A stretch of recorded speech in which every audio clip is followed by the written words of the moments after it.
For the first time in history, there are 5 generations in the workplace working in our workforce today. What does that mean? What does that mean for our organizations? How does that create problems? How does that create solutions? Have you ever been called a boomer and wondered, what does that even mean? Well, today we're going to talk about that. Today we're going to talk about the 5 generational differences in the workplace. My name is Kelly. I was a nurse to CEO, and I have experience with all 5 generations. So let's talk about that today.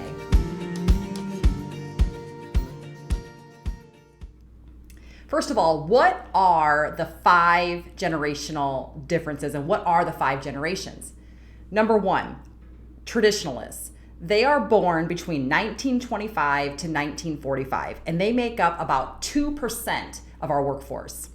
Baby boomers. They are born between 1946 and 1964, and they currently make up about 25% of our workforce. Generation X. That's what I am. That's what I resemble. They were born between 1965 and 1980, and they make up about 33% of our workforce. Millennials, born between 1981 and 2000, and they make up 35% of our workforce.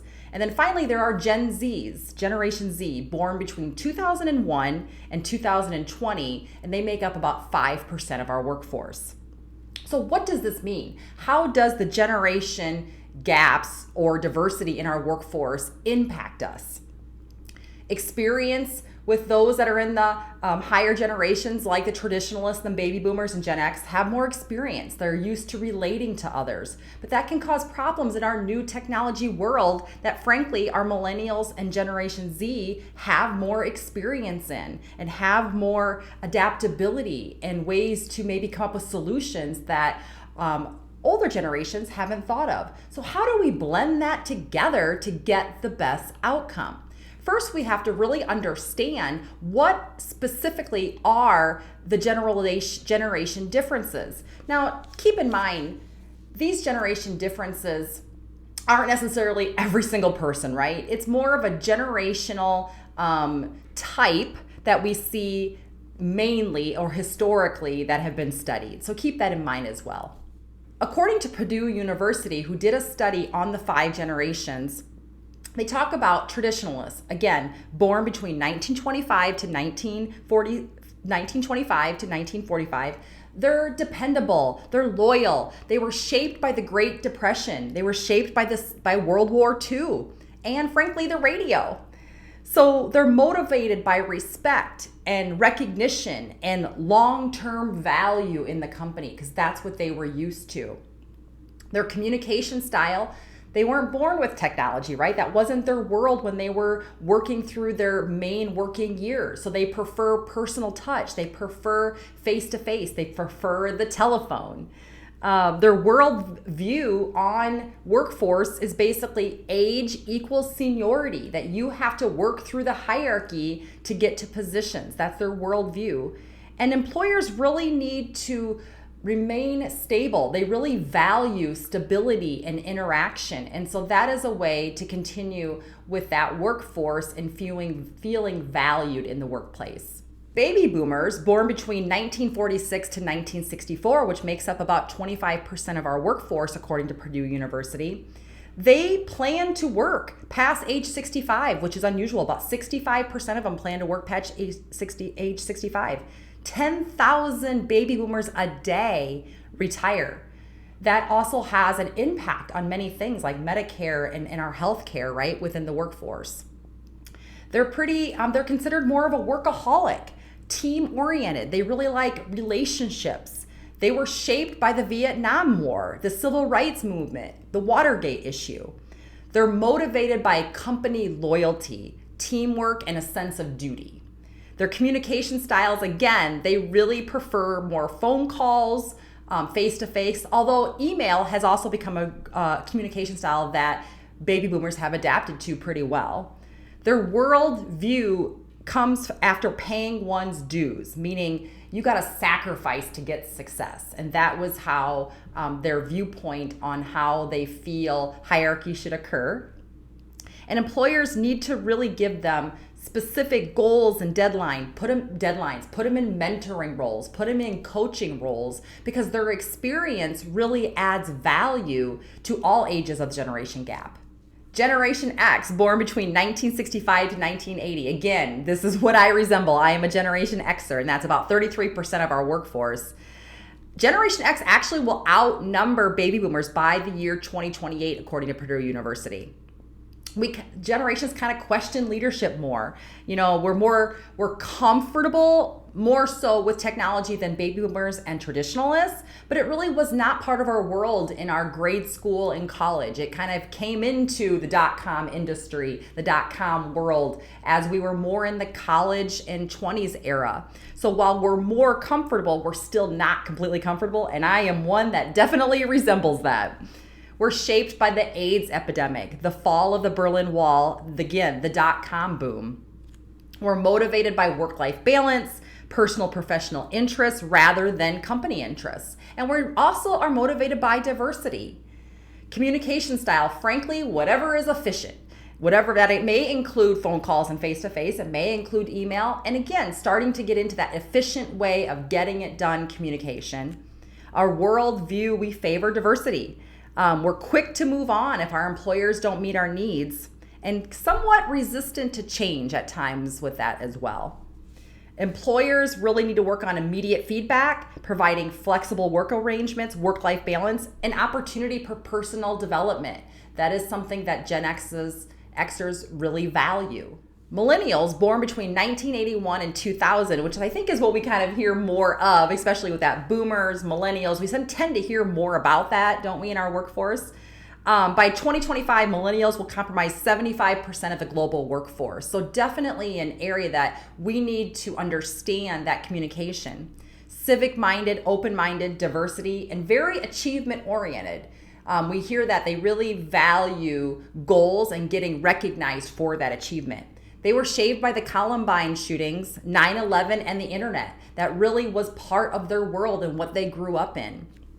Motivated by a sense of responsibility and unique work experiences. They really value work experiences and having those interactions.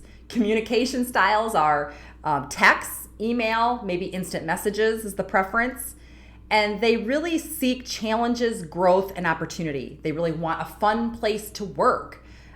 They likely will leave an organization if they don't like changes. Employers really need to understand, you need to get to know millennials personally. Manage by results, but be flexible because work-life balance is important. And provide immediate feedback. As we talked about, achievement is important. So they really want that immediate feedback. They really value diversity. Gen Z, which frankly is my 3 children as well, born between 2001 and 2020, and is about 5% of our workforce right now.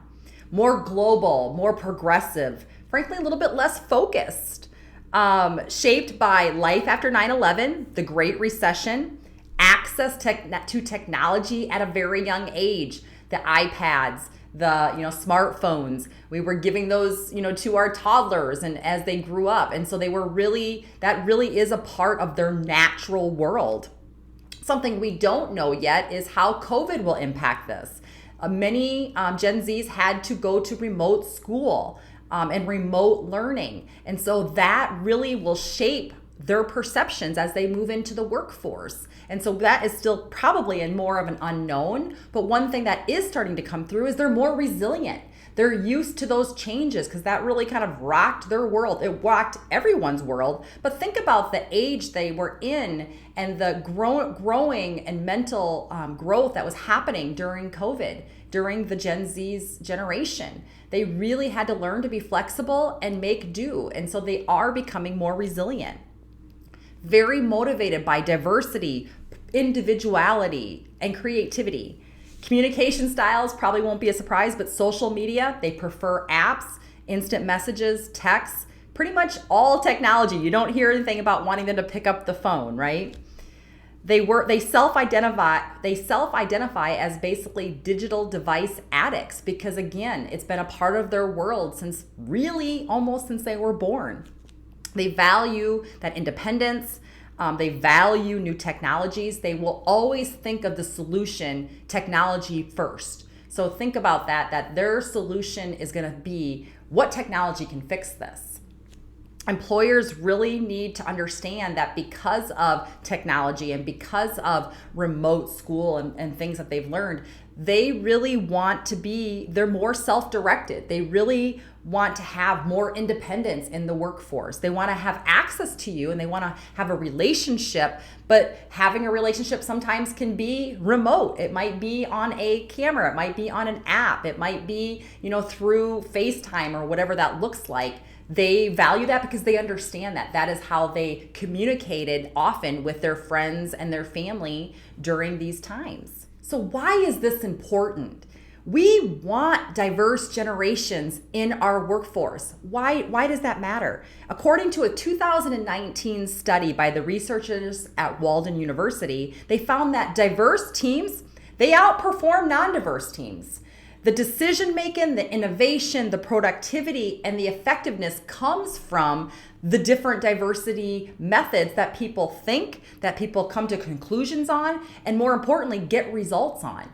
You want people that have experience, that have lived through the Great Depression, that have lived through history that maybe we won't repeat, but at the same time, you want newer, fresh ideas, fresh perspectives, fresh technology to come up with solutions in a world where we are technology driven. And the way to do that is to have all 5 diversity generations in our workforce working together on teams to come up with the best solutions. That's how we get results. Again, attracting and retaining top employees of all aspects is critical to talent management. It's critical to problem solutions. We learn from everyone's differences. We learn from other people's experiences and strengths. Seasoned members, traditionalists, Gen X's, baby boomers can rely on their experience and frankly, their ability to communicate. So they can offer that strength to a more millennial Gen Z generation and why that's important. But at the same time, like we talked about, a Gen Z that thinks technology first is going to add so much value and insight into a solution that maybe the old way just doesn't work in the new way anymore.